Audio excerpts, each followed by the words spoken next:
תעצום רגע עיניים ותיזכר. יש קול בתוך הראש, לפעמים הוא חד, לפעמים הוא חלש, לפעמים הוא מכוער ולפעמים הוא נעים. אבל משהו מאוד חשוב להבין, הקול הזה הוא לא אתה. מחשבות שעוברות בתוכך הן כמו עננים בשמיים.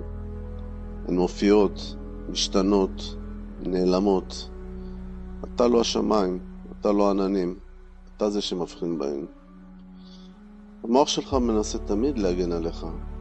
תוכנן כמו מערכת אזעקה ישנה. הוא לא מבדיל בין איום אמיתי לבין תחושה קטנה של אי נוחות.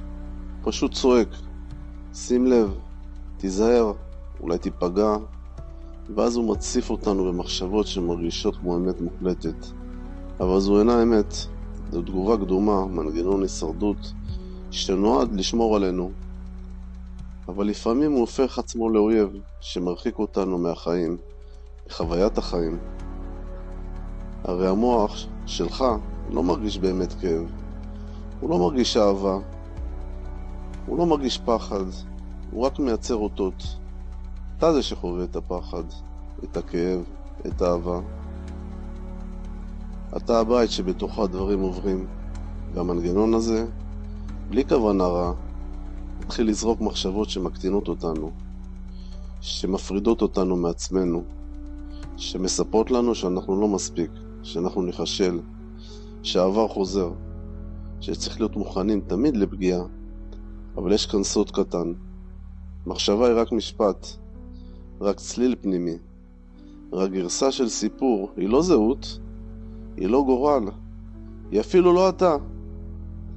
ואז מתרחשת האפשרות החדשה. במקום להתווכח איתה, במקום לברוח ממנה, פשוט לראות אותה. הנה מחשבה שמנסה להגן עליי.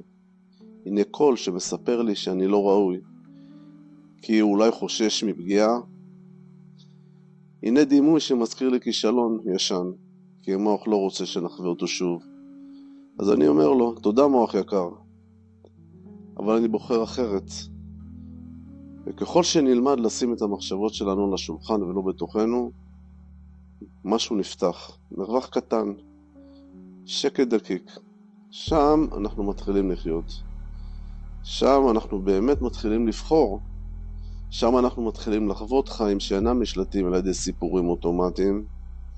אתה לא מחשבותיך, אתה זה שרואה אותן. אתה לא הפחדים שלך, אתה זה שנושא אותן. אתה גם לא הסיפור הישן, אתה זה שכותב פרק חדש. וככל שנקשיב פחות לדיקטטור הזה שבתוך הראש, ויותר לעדות השקטה שבתוכנו, כך החיים יקבלו צורה אחרת, לא של מלחמה עם מחשבות, אלא של יחסים איתן.